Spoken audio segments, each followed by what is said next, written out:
computer science major here in the city of Pittsburgh. I mean, I'm an ex-computer science major. I decided that I completely hate coding, and so I quit computer science, and now I'm in mathematics and physics. And so I want to return to the date, today's October 22nd, 2022, but I want to return to the date 7th of August, 1776. Does anyone recognize this date at all? Like really important to the foundations of the United States. Well, it's when this document was signed, the Declaration of Independence.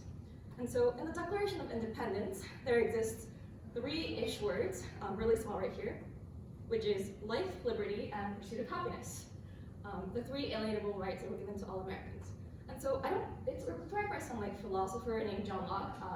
I really don't care about like dead old men, so I'm just gonna interpret them however I like in my own sense. And so life, well, the dictionary says it's a condition that distinguishes animals and plants from organic matter, and so it basically means being alive. Now we have life, being alive, liberty. This is what the dictionary says. It's something along the lines of having choices in the matter of life. And then we have liberty, and then lastly, pursuit of happiness, which the dictionary says is a state of being happy, so I interpret that as trying to be happy. And so here we have the definitions of life, liberty, and the pursuit of happiness. And now we're turning from the date of 7th of August, 1776 to the 22nd of October, 2022. This is the state of Pittsburgh in 2022. And I asked the question, are life, liberty, and pursuit of happiness, as I seem, really defined in this world? Well, firstly, we have life. If you get sick, then your ideal goal is to be not sick, but then that requires money, which a lot of people don't have. And so life, it's really hard without money. And if you don't have life, you really don't have liberty. So liberty is really hard without money. And pursuit of happiness, well, that's really hard without life. Since a lot of people don't have money, then it's really hard to have life. And so since we really can't have life without, if you get sick, you can't be in the state of not being sick without money, then with our current medical systems that we have, then one solution could be insurance fraud. Well, but that raises the question of, is insurance fraud legal? And if we ask Google, is insurance fraud legal? Apparently a person may not knowingly with intent to defraud any insurance company, and so I guess that kind of throws it out as a valid solution, because it's not legal, and if you commit insurance fraud, then you have no liberty. Okay, we can't commit insurance fraud for this. What if we do legal insurance fraud? Or in other words known as finding loopholes in legal documents. And in order to do that, well, you need a lawyer, which are really expensive, and as we laid out before, a lot of people don't have money, including myself, in order to find documents. And like, in situations in life, we're made to sign like a bunch of documents, which you're able to find legal loopholes with, like these documents right here that we were made to sign when we were joining the Pitt challenge. Like one of the documents we could have found legal loopholes in with a lawyer, but I didn't have a lawyer, so I couldn't find legal documents. And so, since most people don't have money to hire a lawyer to commit legal insurance fraud, well, what if we just do automated legal insurance fraud?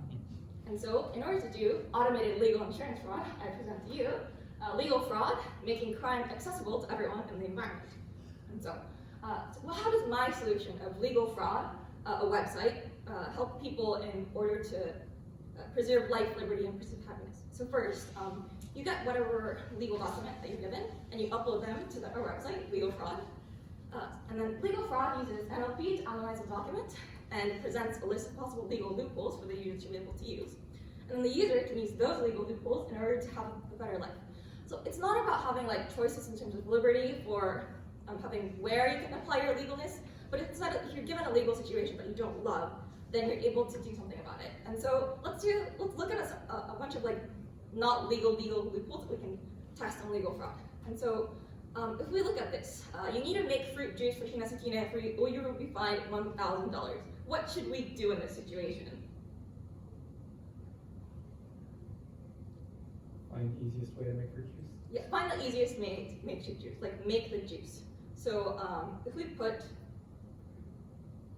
this into our website, enter the legal document. It's not exactly a legal document, but I'll probably be able to handle it. And if I click find loopholes, make the juice using a juicer and a fruit. Okay, let's return to this. I'm sorry? 5 minutes left. Okay, thank you. Another legal loophole, you need to make juice for hina sakine or you'll be fined $1,000. You cannot use fruit to make the juice. How could we find a way around it so that we won't be fined $1,000?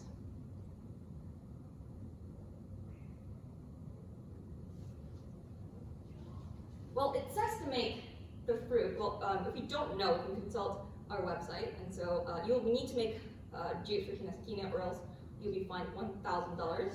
So you can make juice using juice. You can make juice using juice. Well, you can make a juice. Well, our website says you can make the juice using vegetable because vegetables aren't fruits. Yeah. And since we don't violate, you cannot use fruit to make the juice. We're perfectly able to do this. And so you could use vegetables to make the juice. And lastly, you need to make fruit juice or hina sakine, or you'll be fined $1,000. If you use any type of plant to make the juice, and you'll be fined an additional $2,000. Like, we're in a sticky situation here because we can't really make juice with like vegetables or fruit in the common sense. And so let's try to put it in our document.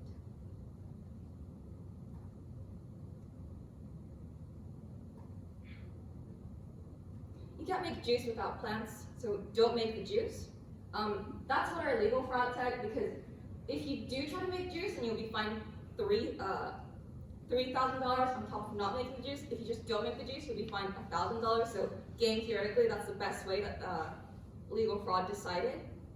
And so another way that I thought of was like you can't make juice without plants. A meat isn't technically a plant, so you can make the juice out of the meat.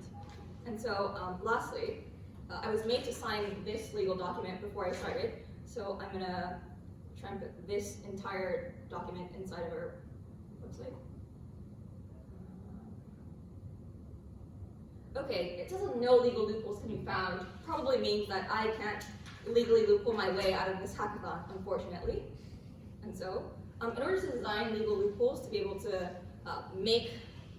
suggest legal loopholes in legal documents for users, I used HTML, JavaScript, CSS to make the website, Flask to connect everything together to make them easy, and then for the natural language processing part, or like suggesting the legal loopholes, I used Python and Spacey, which is kind of Spacey, which is a natural language processing library with Python.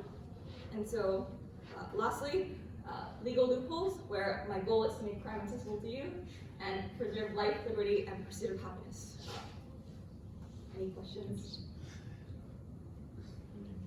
What's the fundamental NLP logic you find the legal loops? I really don't know. The ones that I tested on were the ones that like worked. I started learning Spacey today, and then I got something today, so I'm proud of that. I have no idea what the logic behind it is. It just kind of worked for me. Do you think there's a possibility that the fundamental mechanism is not working? That's why you don't find any loophole in the computation agreement. Did you say, is there any possibility that the developmental mechanism isn't working and therefore there's no loopholes in? Yes. I haven't done any mathematical proofs as there are, or not mathematical, or like any proofs that say that there are never legal loopholes. So it probably is the fact that the algorithm isn't sufficient enough to find legal loopholes, because it's currently not as smart as like a real lawyer, maybe like a really bad lawyer. Any other questions? I guess. So with every AI-based or NLP-based thing, there is a human in the middle. So with your system, like, do you want to also, along with running the legal fraud search, do you want to bring in a lawyer, like a human in the middle, so that to kind of complement the service? Yeah, it's probably best to bring in a lawyer to complement the service. But that's really the original goal of legal fraud was to automate like the lawyer process. Lawyers are like expensive and hard to access. Right. But if you really wanted to commit like insurance fraud that's legal, you probably do want to have a lawyer with you. Since like related to that, like since legal fraud was inspired to like be able to like analyze like documents like this, a lot of people don't have choices when it comes to signing medical documents, and so since you don't exactly have like a choice if you get exploited by the medical industry to sign a document, at least maybe you can like loophole your way out of it. I guess like if in the future for legal fraud, I guess like if you wanted to my goal to be like to be able to upload like the American Constitution and like loophole my way to be able to overthrow the American government in like the fastest way possible. So, unfortunately, that has been 10 minutes. Thank you. Thank you. They just closed my computer. Yeah, go ahead and unplug. Oh, would you all like any ducks?